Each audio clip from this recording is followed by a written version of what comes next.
de este momento me acompañen utilizando la etiqueta ConcluAvión, numeral ConcluAvión. Recuerden que como siempre recibo todos sus comentarios. Mi cuenta de X, la red social que antes todos conocíamos como Twitter, en @IvanPZS. Un funcionario de Estados Unidos le dijo a CNN que las defensas aéreas de Rusia posiblemente identificaron erróneamente al avión de Azerbaijan Airlines que se estrelló en Kazajstán el día de Navidad. La confusión puede haber llevado a la defensa aérea rusa a disparar contra el avión comercial, creyendo que era un avión no tripulado de ataque ucraniano de largo alcance. Nuestro compañero Pau Mosquera nos cuenta detalles sobre la investigación de la caída del vuelo. Los trabajos de investigación del accidente del avión de Azerbaijan Airlines parece que van tomando forma y ya ofrecen los primeros frutos. La propia aerolínea informaba este viernes que, según las investigaciones preliminares, parece que el accidente se habría desencadenado como mínimo como parte de unas interferencias externas, tanto físicas como técnicas, que recibió la aeronave.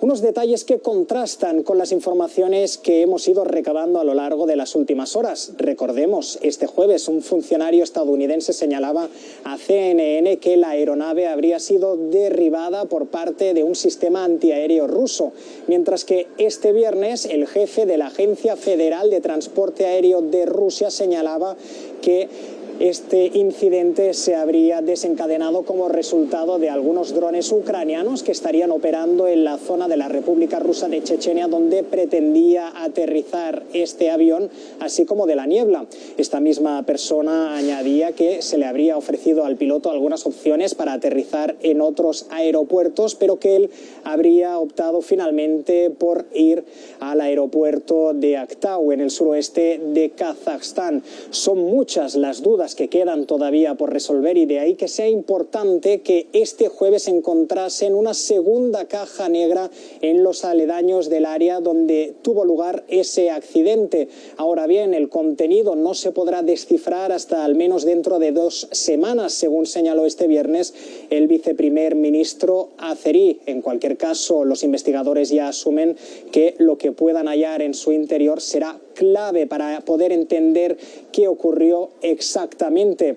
Ahora bien, pasadas ya unas horas, ¿cómo recuerdan ese accidente los que sobrevivieron? Pues bien, este es un testimonio.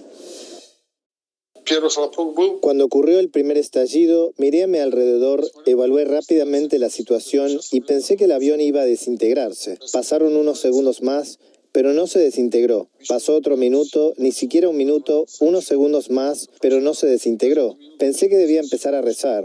Comencé a decir palabras, empecé a recordar al Todopoderoso. Pensé que probablemente esas eran mis últimas palabras, así que pensé que necesitaba prepararme para reunirme con el Todopoderoso.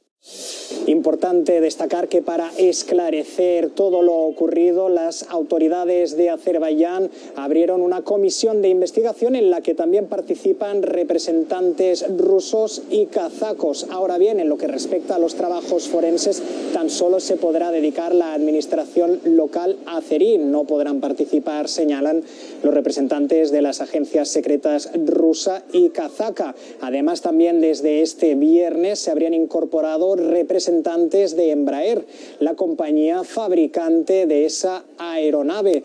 Va a ser clave pues el trabajo que puedan realizar en conjunto para determinar las circunstancias en que se produjo tan trágico incidente.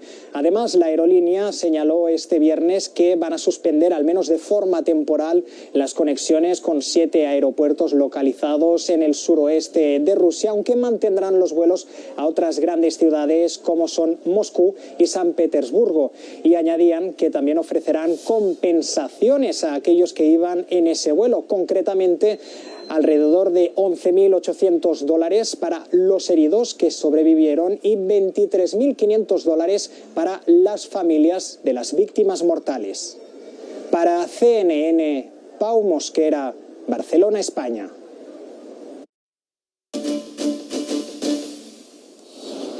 Le doy ya la bienvenida a Luis Alberto Villamarín, teniente coronel de la Reserva Activa del Ejército Colombiano, experto en estrategia militar y geopolítica mundial, quien nos acompaña desde la capital de Colombia, Bogotá. Gracias por estar con nosotros, siempre es un placer tenerlo aquí, Luis Alberto. Comienzo preguntándole, ¿qué es lo que pasó? Hay poca información oficial, varias presunciones. Esto que dice Estados Unidos de que puede haber sido un error por parte de Rusia, ¿tiene asidero? ¿Podría haber sido así? Buenas noches, Iván, muy amable.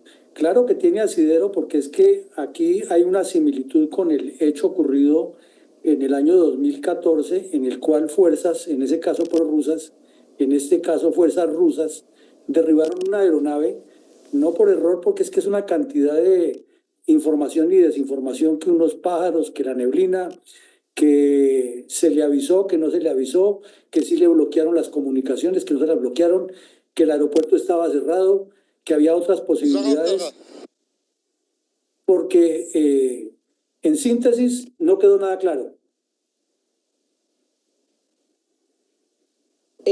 Ahora, teniendo en cuenta la situación que se está viviendo en esa zona, la guerra en Ucrania, el papel de Rusia, ¿esto puede haber sido ejecutado por Rusia por error o queriendo hacerlo, como finalmente se había comprobado, teniendo en cuenta esto que sucedió en 2014 con el avión de Malaysia Airlines, que finalmente habían sido los prorrusos que estaban en guerra en el Donbass? Pues es que ahí se aplicaría la famosa frase del Chavo del Ocho, ¿no? Fue sin querer queriendo. Y lo grave aquí es que en el 2014 el hecho ocurrió con un grupo de milicianos prorrusos en Ucrania, pero en este caso es la propia Fuerza Aérea, y tiene toda la razón de haber ocurrido, porque ese día habían ocurrido unos ataques sobre la ciudad de Grozny por parte de fuerzas ucranianas con drones y otros artefactos aéreos, y la obligación que tenía Rusia, que eso lo tienen los protocolos internacionales de la aviación y de la guerra, era cerrar el espacio aéreo, y no lo hizo. O sea que ahí hay una intención malévola, y desviar el avión hacia un aeropuerto a sabiendas que estaba cerrado en Kazajistán, y confiar en este caso en el gobierno kazajo, pues es una inocencia total, ya que este gobierno es totalmente súbdito de Putin. Ahí estamos viendo, mientras usted hablaba, imágenes de lo que ha sucedido en 2014 con el avión de Malaysia Airlines, que recordemos había despegado desde Ámsterdam. Ahora, teniendo en cuenta lo cautos que han sido los gobiernos en dar información, en que estos golpes que se ven en el fuselaje dijeron que podrían haber sido aves, tratando de ser benévolos con las pocas y las pobres versiones oficiales que hay hasta el momento, ¿tienen algo de asidero o es imposible ir por ese lado? Es totalmente imposible, Iván, porque los mismos especialistas en el tema lo han dicho, no solamente en Ucrania y en Rusia, sino en todas partes del mundo, que una bandada de pájaros no le causa los impactos al fuselaje como se nota en las fotos, ni mucho menos produce una despresurización interna y conduce a que la aeronave tenga que caer. Además, pues el hecho de que lo envían a un aeropuerto, a Kazajistán, que estaba cerrado, y según dice la información, la aeronave hizo 2 intentos de entrar y no pudo, es porque allí hay algo peor. Ahora, ¿cómo está la situación en esa zona con Azerbaiyán, Rusia y demás? ¿Qué hay detrás de esto? Porque recién usted nos mencionaba que en Kazajistán, por ejemplo, el gobierno sí es cercano a Putin. Ahora, ¿qué pasa con el gobierno de Azerbaiyán? ¿Qué pasa en esa zona? Porque Rusia lo tenemos muy activo en la guerra contra Ucrania, pero toda esa zona también tiene esos temas. Claro, Iván, porque es que esa zona conforma el Cáucaso, el Bajo Cáucaso, que es la parte más meridional de Rusia, el sur de Rusia. Y allí hay unos intereses grandes. Después de la guerra del Nagorno-Karabaj, la segunda guerra, el gobierno azerí cambió completamente de tercio, ya que Rusia apoyaba a Armenia, que era con quien estaba disputándose el Nagorno-Karabaj, y en el 2024, recordemos, hace aproximadamente unos 8 o 10 meses, el señor Putin hizo una visita de Estado muy importante, fue recibido con honores y con mucha amistad en Azerbaiyán, y allí inclusive se le explicó por qué Azerbaiyán tenía unas relaciones con Alemania.